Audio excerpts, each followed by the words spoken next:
میں اپنے آپ کو دنیا کا سب سے بڑا بزدل تسلیم کرتا ہوں کیونکہ میں کوئی بھی برا کام کرنے کی ہمت نہیں کرتا۔ عقل مند شخص کی سب سے بہترین عادت یہ ہے کہ وہ ضرورت یا دلیل کے بغیر بات نہیں کرتا۔ دنیا میں سب سے گھٹیا انسان وہ ہے جو حق پہچانتا ہے لیکن اپنے مفادات کی خاطر باطل کی صف میں کھڑا ہو جاتا ہے۔ جب دلیل غلط ثابت ہو جائے تو پھر غصہ خود بخود اس کی جگہ لے لیتا ہے۔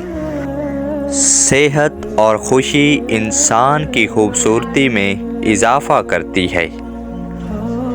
دشمن کو شکست دینے کے لیے آپ کے پاس دشمن کے برابر طاقت ضرور ہونی چاہیے۔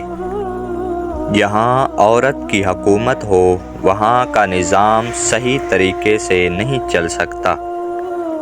اچھے لوگوں کی خاموشی برے لوگوں کی بربریت سے زیادہ خطرناک ہے۔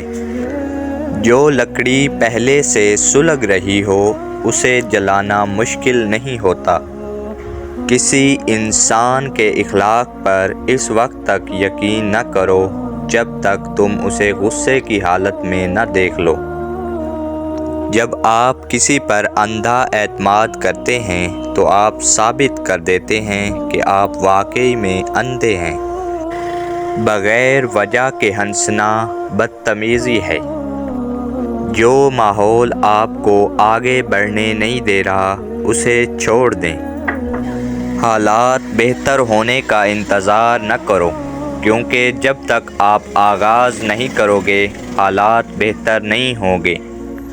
دوسروں سے مدد مانگنے سے آپ کی ضرورت تو پوری ہو جاتی ہے لیکن عزت کم ہو جاتی ہے۔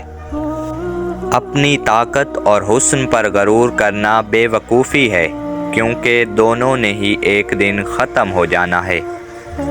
انسان اپنے دشمنوں کو پہچان لیتا ہے لیکن دوست بن کر دشمنی کرنے والوں کو پہچاننا ذرا مشکل ہوتا ہے۔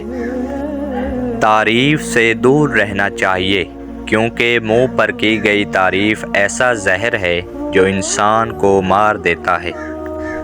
یہ سچ ہے کہ ہم صرف ان سے نفرت کرتے ہیں جنہیں ہم خود سے زیادہ کامیاب دیکھتے ہیں۔ غلطی کا بوجھ اس وقت اتر جاتا ہے جب آپ غلطی تسلیم کر لیتے ہیں۔ دھوکے سے حاصل ہونے والی خوشی وقتی ہوتی ہے کیونکہ وقت کے ساتھ ساتھ ضمیر ملامت کرتا ہے۔ وہ شخص سب سے بڑا ظالم ہے جو اپنے اوپر ظلم کرتا ہے۔ دوسروں کا احساس ہونا انسانیت کی بہت بڑی خوبیوں میں سے ایک خوبی ہے۔ حد سے زیادہ خوف انسان کے اندر غلامی پیدا کر دیتا ہے۔ محتاط رہیں کیونکہ ہر چیز ویسی نہیں ہوتی جیسی وہ نظر آتی ہے۔ جھگڑے سے کامیاب وہی ہوتا ہے جو معاف کر دیتا ہے۔